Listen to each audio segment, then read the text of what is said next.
invitation this evening. I'm glad to be with all of you. I'd start by saying I appreciate the opportunity to be the counterpoint, and I would wish you the same sort of longevity that Kenneth Galbraith had, and also Milton Friedman. You deserve it. Absolutely. I really appreciate the invitation, Barry. It's good to see the governor here and all of you here tonight.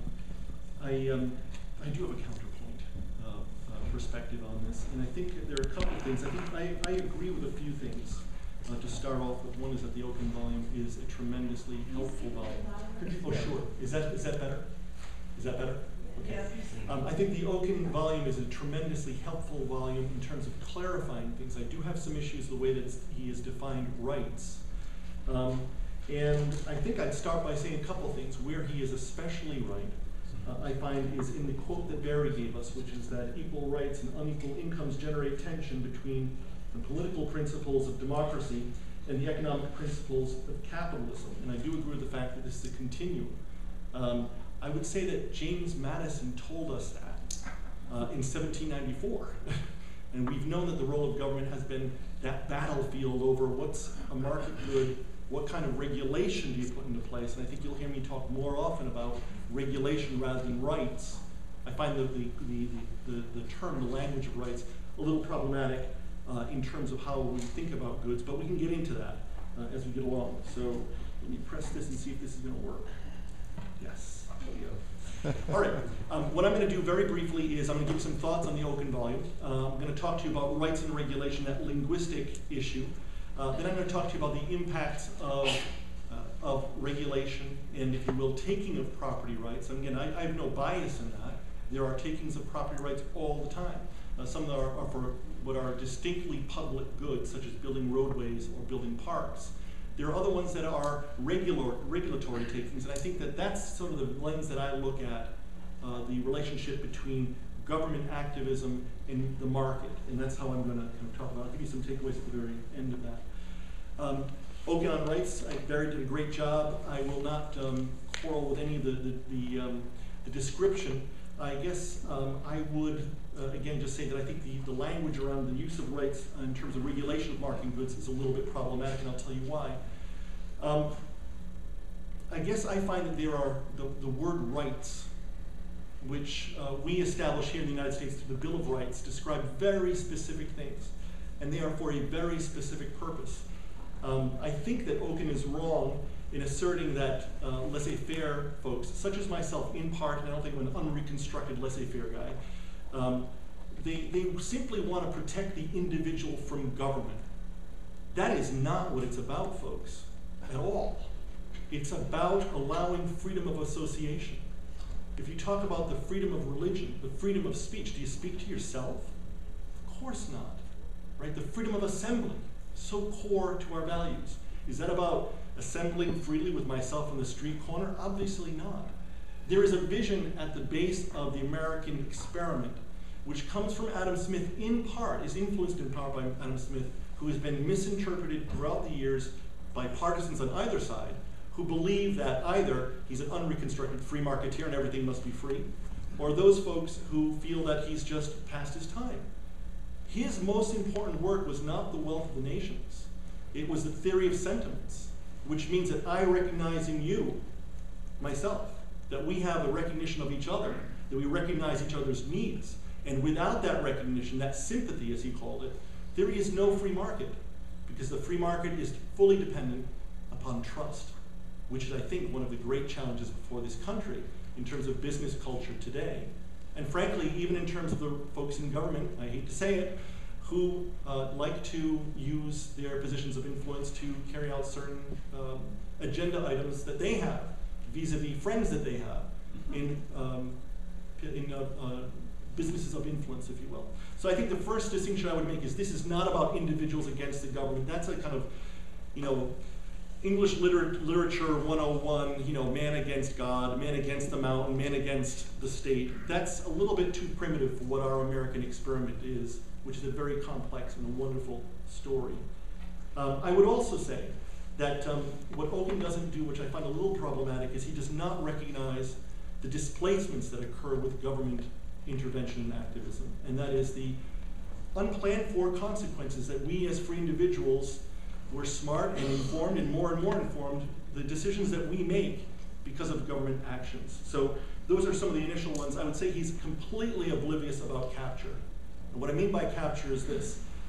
We've seen bailouts and they came for the banks. We know why that is. I think that there are lots of people, whether in the Tea Party or in the Occupy X movements, that recognize that, and there's great frustration with that. And I think there is good reason for that. I just remind you that Ronald Reagan got rid of so many tax breaks for businesses. And why do we have even more of them now? This is a regular fight that we have every 30 years where we try to claw back and get to a place where there's a fair playing field, which is absolutely the role of government, to set that playing field. That is not something the free market can do. But they keep coming for more. And that's a part of freedom of speech that we have to recognize as grown-ups, that they will continue to exercise their freedom of speech in government circles, in government buildings, when we're not supposed to.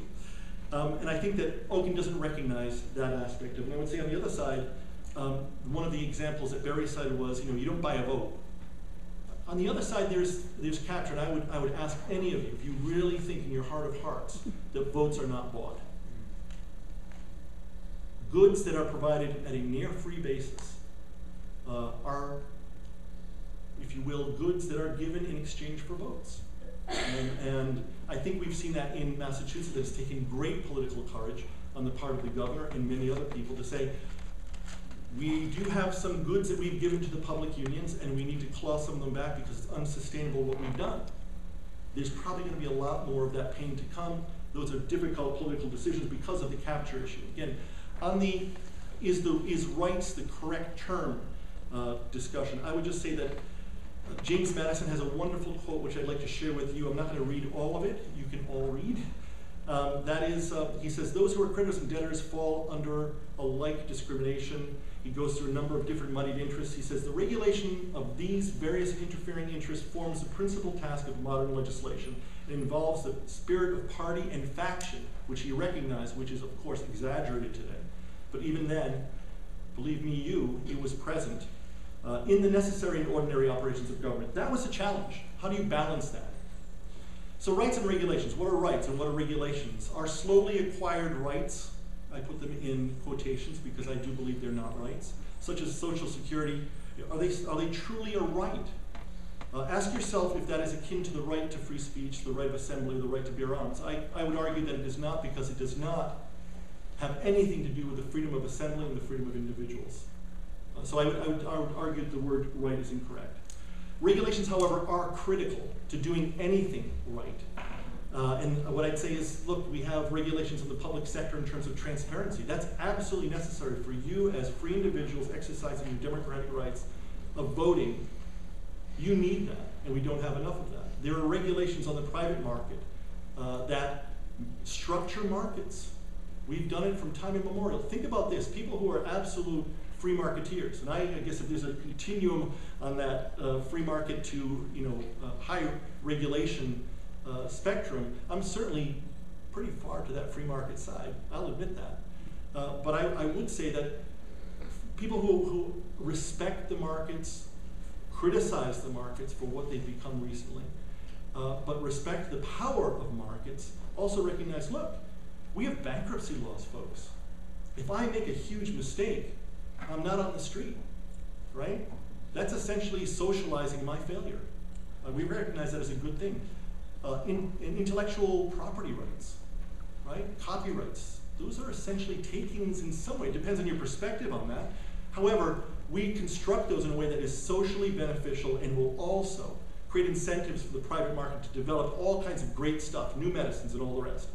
That's the role of government, and the problem is to avoid the capture to a great extent. The role of government as regulator, this is straight from Milton Friedman for many of you. I thought I'd just go back to Milty, and I'd say, hey Milty, what do you think on this? And I found that I agreed with much of it. He says government should be the rule maker, defining the notion and parameters around property. And I put in a few examples for you. There are naturally occurring monopolies, which is why we have utilities. What he argues, and what I believe to be absolutely true, and what we saw in terms of electricity deregulation and that sort of thing in the past, is that naturally occurring monopolies need to be dealt with, and a utility is a useful way to do it, but we should not get stuck by saying that utility must exist unto time immemorial. New innovations come through. Think about water for a second, a passion of mine. In a previous life, I was the policy director on environmental affairs for the state, and water was my thing. And when I looked at how we were actually managing our water resources with 44 inches of rain and precipitation every year, and that we can't manage it in Colorado with 11 inches somehow does it, there's something wrong there. And that the way we constructed our water management system is incorrect. There needs to be much more pricing. People have to pay. We've seen through the MWRA, however painful it is for folks, I pay $3,000 a year, more or less, in Brookline. That's a lot of money. But we understand that we've brought down use incredibly. We've done a lot of great environmental stuff.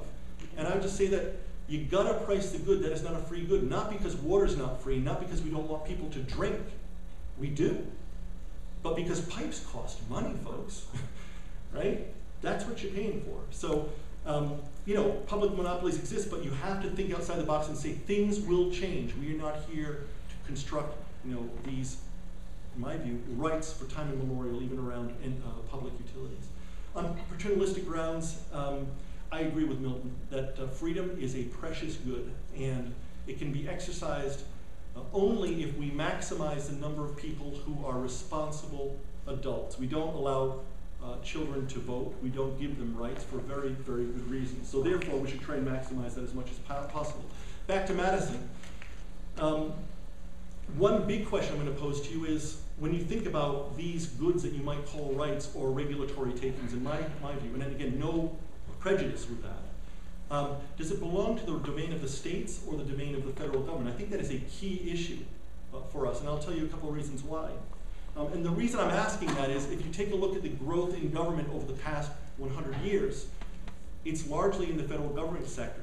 And I would say that these rights, if you will, have much less to do with the federal government. One of the great rights that Massachusetts set forth and almost no other state in the country did was through John Adams in 1780, so that education is a right. That's why we have public schools. It's in our Constitution. It was in our Constitution from day one. We are a unique state in that way in prizing our education. I wish more states did it. That's up to them. So that's why we have the public school. Horace Mann articulated a view from that, but that's really where it starts. A couple of homespun examples. I would say that if you take a look at the public education systems that we have right now, which is largely a monopoly system, we at Pioneer have been huge supporters of the charter school system, and we were the people who actually drafted, working with the state, the initial regulations, because we believe that a private sector, if you will, in some way, delivery system for public good had to be highly regulated.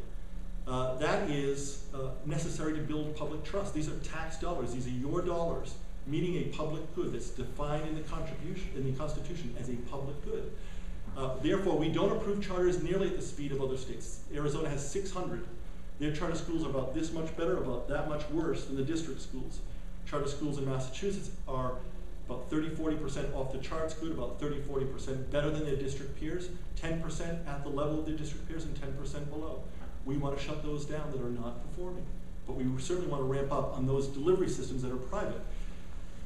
The other option, in terms of turning over public services to private sector actors, is an unregulated one, which is essentially what we saw with the Big D. Let's hand over management of the project to private actors, and let's let them tell us how to price it. Is essentially what we did. Not a smart idea. So first thing I want to talk a little bit about is the impact and the size of government. I'm hoping this graph comes out. Oh, yes. I'm going to tell you a little story about Canada and the United States. And the first thing I do is tell you a story about how in the United States, if you go back to 1902, about 11% of our GDP was accounted for through government expenditures at the federal level, state level, and the local level. By 1965, we're about 28%. Canada's about 30%. Canada grew its programs largely through their health care and many other programs up through 1985 to about 48% of GDP. We stayed to about 38%, but you can even see in the early years of the Reagan administration, there's still growth there, folks. Continuous growth. Canada versus the United States. I'm hoping this will come through. Thank you. I love technology when it works. is you take a look at the years 1988 to 1997, again, as a percentage of GDP, all levels of government is spending. We started cutting it back, and this is, again, largely through the Clinton years, if you look at the chart. Whereas Canada peaked at about 53% and then came to a turning point that many people don't know about, where Canada said we can't continue going the same way we're going. This is the story I kind of want to tell you, is I don't think we can continue going the way we're going, but we'll get there. We ratcheted down to about 35%. A lot of that was due to economic growth, which was off the charts, as we know, in the late 90s, but it was also holding down spending. Please work. I'm a man of great faith. Okay, we get to 1998 to 2007. Government spending all levels once again, Canada versus the United States. The United States has continued to grow government. Canada has brought it down from 45% to 39%. And then we get to the last section, which is essentially what we've done over the past few years. And everybody knows that government had to be active in those years because of the fall off in employment. That's the core challenge that we face as a country. We're up to about 42%, Canada's about 43%. If I asked you guys before I started that series of slides, do you think that Canada has a bigger government than the United States? I think everybody in this room would say, yeah, why not? I mean, they provide health care, right? The fact is, we've grown our government enormously at the federal level especially, but also across the board. This is a chart of all US government spending, but it's broken out so you can see the red and the blue are federal spending. The blue spending is transfers to state and local governments. The green is state level spending, and that gray area is local spending. As you can see, the wars ramp up. Every time we have a war, we centralize more in Washington, and thereafter we continue to grow. You can see that the federal government is by far the lion's share of government expenditure. My argument to you is when we expand these rights or these regulatory takings, my view is if it's going to occur, it should happen at the state and local level. It shouldn't happen at the federal level as much as possible. Next slide shows you something that I found counterintuitive in The Economist recently, which is that I've always thought that France, the country of l'état c'est moi, the king saying, you know, I'm it, babe, and the place that a country that's highly centralized to the point where Mitterrand bragged that he knew exactly at 11:01 what would be taught in every school in France. I would expect they were more centralized in terms of their expenditures. Hardly the case. The United States is right behind Britain and New Zealand. Take a look at Japan, a very, very centralized government by most people's lights. Germany, for example. These are, it tells you something about the level of centralization that we have had. And again, my argument is that when you do think about regulatory takings, and I think that the Constitution, the US Constitution, was very clear in terms of what it enumerated for federal powers. The state can have a more active role, but that's a regulatory role that I think belongs to local governments.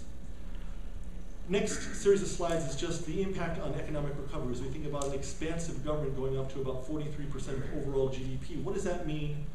And I would make the simple argument that when we often hear the United States is a mature economy, and therefore we should expect lower growth rates, I find that unconvincing.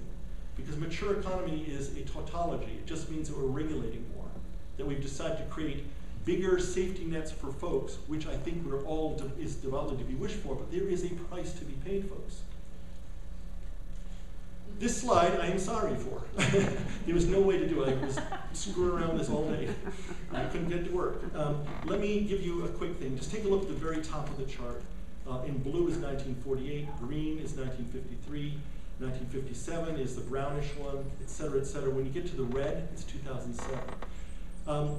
The title of the slide is Gravel on Our Wheels, Slowing U.S. Economies. This is about the depth and duration of recessions in the United States across time. What you will see there is a linear relationship between when the recessions occurred and how long it takes us to get back up to the employment level we were at before. Every time you regulate, we may feel really good about it, but we are slowing down economic engines that allow us to create jobs.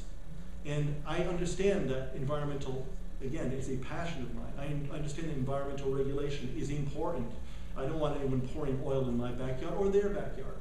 That said, we have to understand what the price is. And the price is the dignity of individuals, which is largely based upon having a job. There's no other way to put it. I know every person out in Occupy Wall Street. would rather be holding down a job right now than sitting around in a tent. And I think that is actually harmful to our country from at a psychic level, as well as an economic level, which is simply dollars. We can always live without a few dollars, but this is actually hurting people. I would say that Massachusetts preceded, I would note to the governor that the governor's years in office are not represented in this slide. This is the depth and duration of recessions in Massachusetts in the early 90s, and then in the 2000s. And what you see is that we were unable to get back up to full growth after the 90s recession until 1996. It took us that long to get through. That's that brown line where it intersects with that dotted line. And the United States as a whole was able to get back to the employment level it was at before by 1993. It took us 2.7 years longer to get back up to that full employment level. Then we had some wonderful years. Then we went back to the lower part of the chart. The lower chart, I should say, represents where we are now. If you take a look at the United States as a whole coming out of the recession of 2001, they were back to full employment by 2005. We have never gotten there. We're 150,000 jobs down from where we were in 2001. And while we in the greater Boston area may feel really good about ourselves because we're largely employed, think about Springfield with a 17% unemployment. Fall River, 18%. What's that? 17. Fall River is 18%. Lawrence, I don't know, but I'm sure it's way up there. We are a tale of two economies at this point, where we have the largely rich, financial services, medical devices, research-oriented economy in the greater Boston area, and then we have the rest. And the rest is hurting. The duration of U.S. unemployment, I won't get into, there are a lot of slides here. I'll skip through them because I don't want to overstay my welcome. I think Barry's been generous enough to invite me here.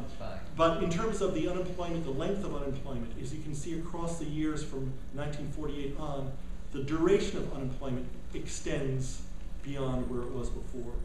Underemployment rate has spiked, and we are in special circumstances, so I don't want to overstate that. By the same token, the spread between unemployment and underemployment has grown. And again, what does this mean for Massachusetts? That blue blob is doing okay. 128, 495 is doing all right. But outside of that, absolutely not. So the choice is, what do we want for ourselves and what do we want for the nation? There's a trade-off. There's a trade-off, and we have to be serious about it. I make one final set of comments on culture. And I think culture is important for the reason that I was expressing before. I don't think markets work in a place where you don't have a culture of trust. And that means educating people to be responsible adults and to respect their fellow man. That is important. And sometimes I often feel, as someone who does appreciate markets, that we've had people who have misbehaved beyond the level of calling it misbehavior, not recognizing their fellow individuals, the kind of damage that they're doing. But I would say that when we think about culture, people get into this and they say, oh, I'm socially conservative, or I have these cultural values that go to our founders, and I respect all that. I would say that our culture is what makes life worth living. And that's not just our values, but it's our fellow man, it's our associations, of course, which is recognized in the Constitution. And I would say that state and federal government expansion displaces voluntary associations. In the short run, they may be beneficial. Think about welfare when it was first created. It put a great emphasis on the need to help our fellow man and new funding that went to doing that. And in the short term, it seemed like it was working out pretty well. But I would argue with any of you who would say that by the early 1990s, the welfare system was working, and getting rid of it was absolutely the best thing we could have done. And I would say that often when we displace these voluntary associations, I often think of Edward Hopper and his works of that kind of quintessential American loneliness that we've come to know over the past half-decade. I would say that America is different, and I don't mean to do the rah-rah stuff. I don't do the rah-rah stuff. But we are different for historical reasons. We never had an Académie Française. We never had a government-sponsored dictionary. We, until recently, never had a federally sanctioned poet of the United States. We did not impose an official language. We did not impose an official language. We did not impose a national curriculum saying exactly what people should learn in history. Is that what we want? We never needed nation-building measures like that the King of England had to do when he established the French language in a dictionary, right? We are a nation of ideals, and that is what is best in us, and we protect it, and those ideals The interpretations will change, and that's all good. Tocqueville had it right, I believe, where he said, Americans of all ages, and don't worry, I'm not going to read all of it, all conditions and all dispositions constantly form associations. They have not only formed commercial and manufacturing companies, et cetera, et cetera, et cetera, but they also form associations around entertainments, to found seminaries, to build inns, to construct churches, to diffuse books, to send missionaries to the antipodes. And in this manner, they found hospitals, prisons, and schools.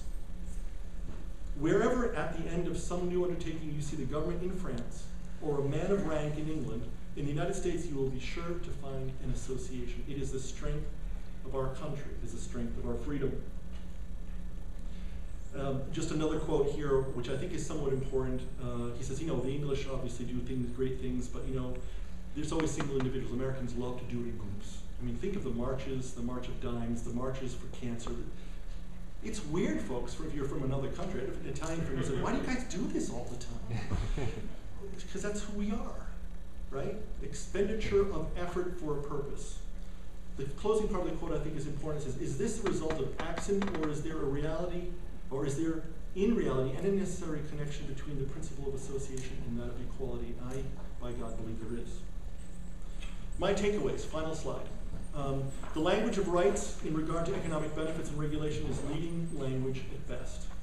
The increase in government spending and the size of government is, from my perspective, unsustainable at 43%. I think that is well beyond what we can sustain.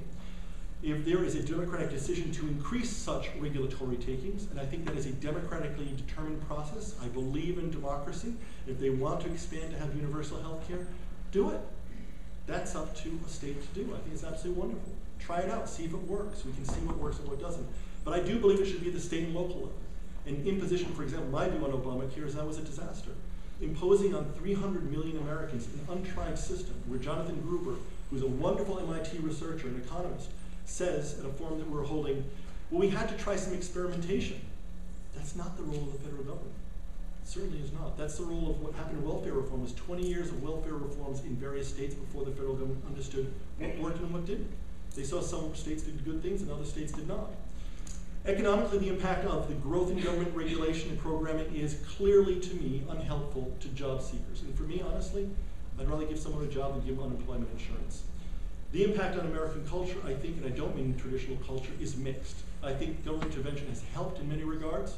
I think certainly in terms of racial relationships, it has helped enormously. And I think in terms of the rights of women, it has helped enormously. ADA regulations, those are helpful things to make sure that, as people have remarked to me from Japan, you guys are always cutting curbs for folks in wheelchairs. I think it's something we should be proud of, right? So there is places where the government, in order to equalize access, is doing good things. But I think in terms of regulatory takings and all the rest, we do have to think about this in the context of a trade-off. Thank you very much.